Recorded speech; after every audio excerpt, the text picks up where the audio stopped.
Dootha media power of news. నమస్తే, welcome to Dootha media. నేను మీ అశోక్ కుమార్. చైనాలోని టియాంగ్జిన్ నగరంలో జరిగిన ముఖ్యమైన సమావేశానికి భారత ప్రధాని నరేంద్ర మోదీ వెళ్లారు.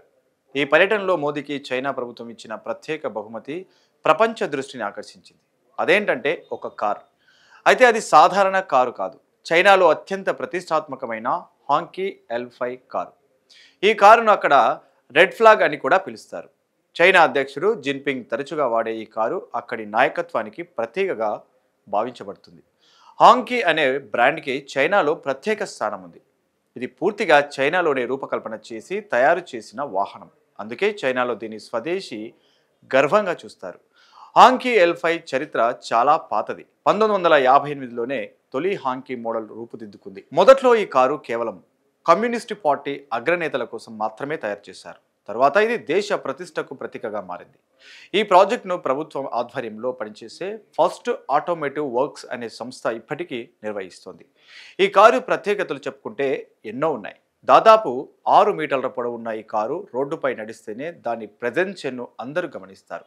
ఇందులో 6.0 లీటర్ల V12 ఇంజన్ ఉంటుంది. దాదాపు 400 హార్స్ పవర్ శక్తినిస్తుంది.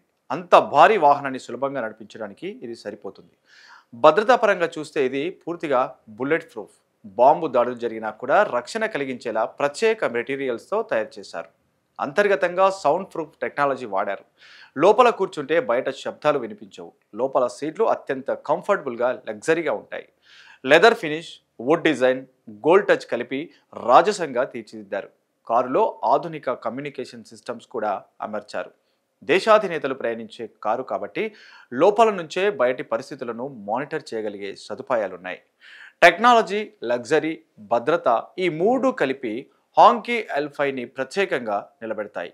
2019లో మహాబలిపురంలో మోదీ జిన్పింగ్ సమావేశం జరిగినప్పుడు కూడా ఇదే హాంకీ వాడారు. అది అప్పట్లో హైలైట్ అయింది. ఇప్పుడు మోదీకి బహుమతిగా ఇవ్వడం వెనుక చైనా చూపిన గౌరవం స్పష్టంగా కనిపిస్తుంది. సాధారణ ప్రజలు ఈ వాహనాన్ని కొనలేరు. ఇది కేవలం దేశాధినేతలకే పరిమితం. దీని అంచనా ధర 5 నుండి 6 కోట్ల మధ్య ఉన్నప్పటికీ మార్కెట్లో దొరకదు. మొత్తానికి హాంకీ L5 ఒక వాహనం మాత్రమే కాదు, చైనా గౌరవానికి ప్రతీక. అలాంటి కారును మోదీకి బహుమతిగా ఇవ్వడం ద్వైపాక్షిక సంబంధాలు ఒక పెద్ద సంకేతం. భారత్తో స్నేహం కొనసాగాలని, సంబంధాలు మరింత బలపడాలని చైనా చెప్పదలుచుకుంది. ఈ బహుమతి రెండు దేశాల మధ్య దౌత్య సంబంధాలకు కొత్త దిశ చూపుతుందని భావిస్తున్నారు. For more updates please subscribe Dootha media.